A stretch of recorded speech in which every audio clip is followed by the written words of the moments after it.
اب آئسن انہوں نے کیا کہ امام ترمذی نے ایک باب ایسا بھی باندھا ہے ترمذی میں 1000 سال سے زیادہ وقت گزر چکا ہے جس باب کا نام ہے باب ما جاء فی میلاد النبی صلی اللہ علیہ وسلم۔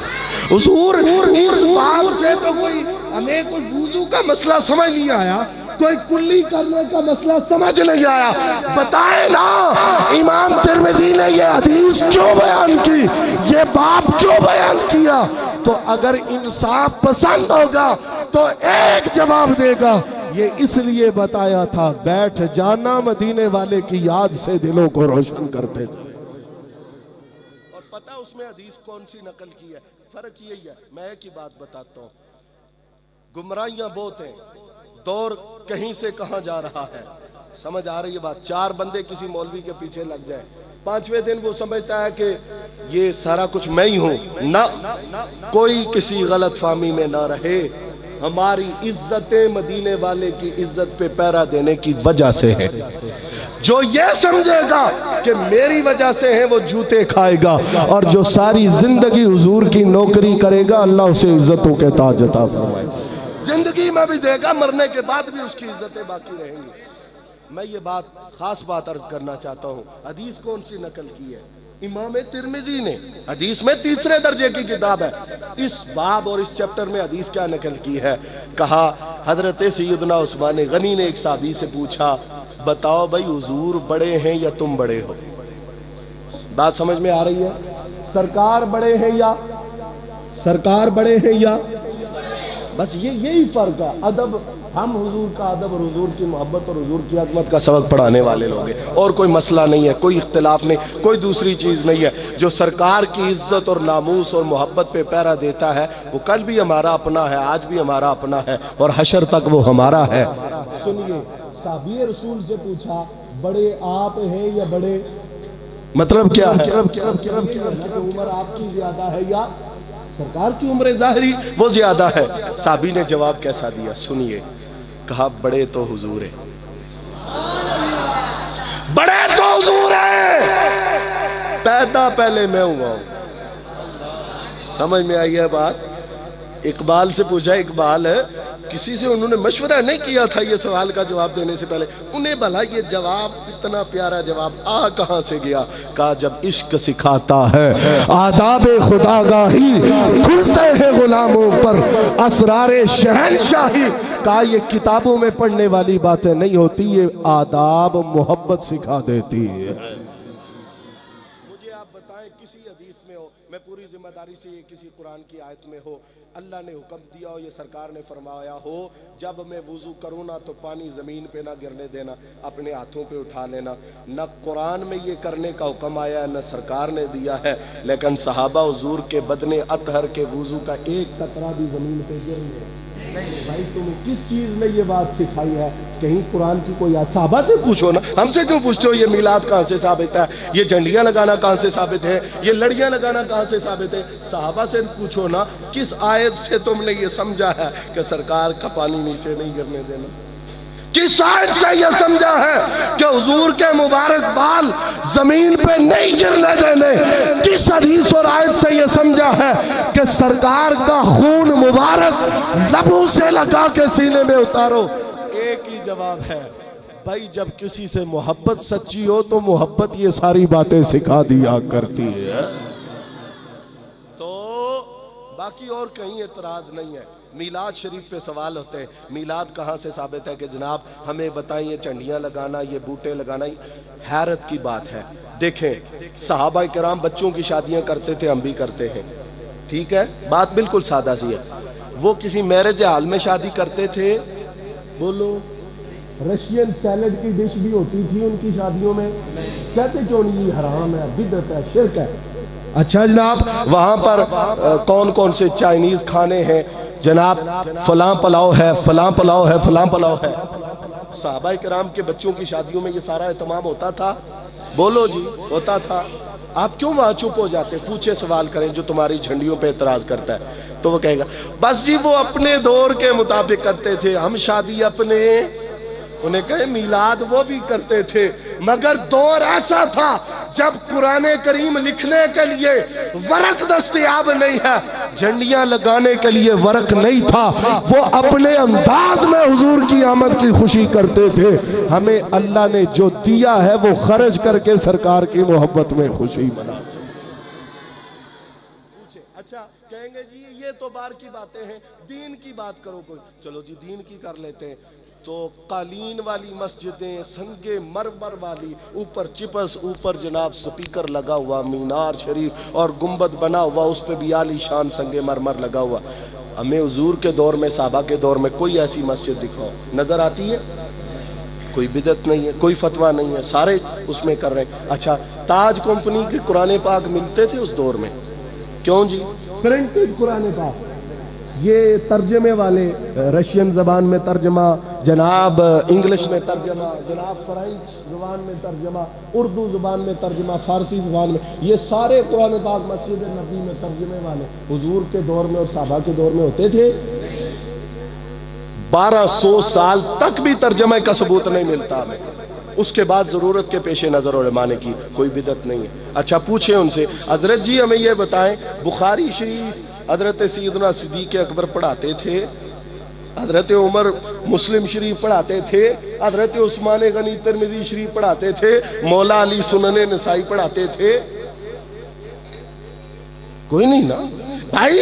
صدی گزرنے کے بعد، صحابہ کے دور کے بعد یہ بزرگ پیدا ہوئے، اس کے بعد کتابیں لکھی، سب پڑھا رہے ہیں، کہیں کوئی فتویٰ نہیں ہے۔ اگر آ جا کے فتویٰ لگتا ہے تو صرف میلاد کی جھنڈیوں پہ، آ جا کے فتویٰ لگتا ہے تو صرف میلاد کی لائٹوں پہ۔ پہلے ان کو مرچیں کہتے تھے، اب تو لائٹیں کہتی ہیں آپ، لیکن کام اب بھی یہ مرچوں والا ہی کرتی ہے، ماشاءاللہ کام ابھی ان کا وہی ہے، مرچوں والا ہی ہے۔ تو مطلب یہ ہے کہ یہ صرف سادہ لو عوام کو گمراہ کرنے کے لیے ایسی باتیں کرتے ہیں۔ اور میں آپ کو بتاؤں کہ جب دلیل ہوتی ہے تو دلیل کا جواب دلیل سے ہوتا ہے۔ جب تم نے ڈھکوسلے سنانے تو ہم نے تمہیں یہی جواب دینا ہے کہ جب اور کوئی چیز تمہیں محل اعتراض نظر نہیں آتی تو سرکار کے میلاد پہ اعتراض کیوں ہے؟ یاد رکھیے، میسج ہے آج کے اس پروگرام کا جو میں اکثر اوقات دیتا ہوں کہ عادتیں اچھی بناؤ تو ساتھ رہتی ہے، عادت بری ہو وہ بھی ساتھ نہیں چھوڑتی، اس لیے اپنے آپ کو بری عادتوں سے بچانا چاہیے۔ اچھی عادت ہو نا تو جیسے انسان کے ساتھ دنیا میں ہوتی ہے، کچھ عادتیں ایسی ہوتی ہیں جو قبر میں بھی ساتھ چلی جاتی ہیں۔ آپ علماء سے سنتے ہیں نا، جو بندہ پکا نماز اثر پڑھنے والا ہے، یعنی 5 گانا نماز کا پابند ہے، دعا کرو اللہ ہمیں نمازی بنائے اور پکا نمازی بنائے۔ اور میں ایک بات کہنے لگا ہوں، بڑے پیار سے، ناراض نہیں ہونا۔ ایک بزرگ ہیں ہمارے، بڑے ان کی مزاج میں ہنسی مذاق ہے، مجھے ایک دن کہنے لگے شاہ جی جنہ دی قبول نہیں ہونیاں وہ پڑھی جاندے، جنہ دی ہونیاں نو پڑھ دے کوئی نہیں۔ مطلب یہ ہے کہ حضور کا پیار دل میں رکھ کے اللہ کی بارگاہ میں سجدے کے لیے سر جھکاؤ۔ تم ہو جن کو اللہ نے سونا ستھرا عقیدہ دیا ہے، نماز پڑھو گے تو اللہ کی عزت کی قسم میرے مصطفیٰ کی آنکھوں تک ٹھنڈک بھی جائے گی اور تمہارے ایمان کے نور میں تازگی بھی آئے گی۔ میلادی بھی ہیں، نمازی بھی ہیں، روزے دار بھی ہیں، حج و زکوٰۃ کی پابندی کرنے اور اس کا درس دینے والے بھی ہیں۔ تو نمازی وہ بندہ پکا قبر میں جائے گا، دیکھے گا ٹائم کون سا ہے جی، اسے لگے گا کہ عصر کا ٹائم ہے، اوپر جو مرضی ہو، فرشتے سوال کریں گے، وہ کہے گا مجھے نا نماز عصر پڑھ لینا۔ کیوں بھائی؟ عادت پکی بنی ہوئی ہے۔ اب میلاد منانے والوں، یہ کیا ہے؟ حضور کی آمد ہے نا، سرکار کا استقبال ہے، حضور کی آمد پہ درود و سلام پڑھتے ہو۔ عادت پکی رکھنا، کسی کے نرغے اور کسی کے دھوکے میں نہ آنا، مرتے دم تک میلاد کرتے رہنا، حضور کی محفلیں سجاتے رہنا، درود و سلام پڑھتے رہنا۔ پھر کیا ہوگا؟ جب قبر میں جاؤ گے مدینے والے آقا کا دیدار ہوگا اور فرشتے تم سے سوال کریں گے۔ میرا یقین ہے، ایمان ہے، اعتقاد ہے، میلاد منانے والا اور سلام پڑھنے والا کہے گا نہیں دیکھا تھا تو سلام پڑھتا تھا، نہیں دیدار کیا تھا تو آمد مصطفیٰ پہ نعرے لگاتا تھا۔ اب تو وہ محبوب آنکھوں کے سامنے ہیں، مر کے پہنچا ہوں یہاں اس دل ربا کے واسطے، میں تمہارے سارے سوالوں کے جواب ضرور دوں گا، پہلے مجھے اپنے محبوب کا استقبال بھی کر لینے دو، احمد مصطفیٰ پہ درود و سلام بھی پڑھ لینے دو۔ اور اعلیٰ حضرت نے فرمایا مجھ سے خدمت کے قدسی کہیں ہاں رضا، کیا مطلب؟ کہا جب میدان محشر لگے گا نا تو ہر طرف جناب حضور کے فرشتے ہی فرشتے ہوں گے، نوریوں کی جرمٹ میں تاج شفاعت سجا کے سرکار جب جلوہ فرما ہوں گے تو فرمایا اس وقت مجھ پر نظر پڑے گی فرشتوں کی، اور مجھے دیکھ کے کہیں گے احمد رضا دنیا میں حضور کی بڑی نعتیں لکھی، بڑے قصیدے لکھے، حضور کی شان میں بڑے اشعار لکھے، اب حضور فائنل ڈیسیژن کے لیے جا رہے ہیں، آخری فیصلہ ان کی منشا اور رضا پہ ہونا ہے، تاج شفاعت سجا کے جا رہے ہیں، بلکہ یوں کہو آج تو حضور کی سب سے بڑی عظمت کی محفل ہونے جا رہی ہے۔ یہی بات ہے بھائی، قبر میں جب بندہ جاتا ہے تو کیا ہوتا ہے؟ یا کھڑکی جنت والی کھلتی ہے یا کھڑکی، یہی ہے نا، علماء آپ کو بتاتے ہیں، پھر چوک کے پا دیو جو ادھر دی مخلوق ہے تے ادھر جے ادھر دیے تے ادھر گل مکی، اتنا عرصہ انتظار، اور پھر اس کے بعد محشر، پھر آخر پہ کیا ہونا ہے؟ وہی جنت وہی دوزخ، تو مولا اتنا لمبا وقت کیوں ہے؟ اعلیٰ حضرت فرماتے ہیں فقط اتنا سبب ہے انعقاد بزم محشر کا کہ ان کی شان محبوبی دکھائی جانے والی ہے، کہ آج پہلے انسان سے لے کر آخری انسان تک ساری مخلوق جمع ہوگی، اور جب سب جمع ہو جائیں گے بات ہوگی تو میرے محبوب کی عظمت کی بات ہوگی، مدینے والے کی شان کی بات۔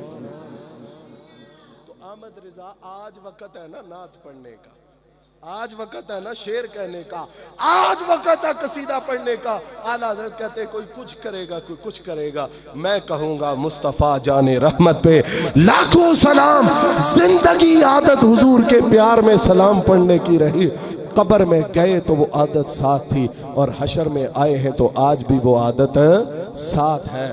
دعا یہ ہے اے صورت شالا پیش نظر، اے صورت شالا پیش نظر، رب وقت نزات روز حشر، وچ قبر تے پل تھیں جد ہو سی گزر، سب کھوٹیاں تھی سن تد کھریاں، سبحان اللہ ما اجمل کا ما احسن کا ما اکمل کا، کتھے مہر علی کتھے تیری ثنا، گستاخ اکھیں کتھے جا اڑیاں۔ اللہ کریم کی بارگاہ میں دعا ہے کہ وہ آج کی اس خوبصورت محفل کو اپنی پاک بارگاہ میں شرف قبولیت عطا فرمائے، آپ لوگوں کو شاد و آباد رکھے، مل کے آمین کہیے۔ اللہ تعالیٰ ہمیں جب تک زندہ رکھے سرکار کے پیار میں زندگی وہی ہے جو حضور سے پیار کرتے ہوئے گزرے، اور اللہ ہمیں موت دے تو مدینے والے آقا کی محبت میں مرنا نصیب فرمائے، اور اللہ حشر بھی حضور کے قدموں کی مٹی کے ساتھ فرمائے۔ وآخر دعوانا ان الحمدللہ رب العالمین۔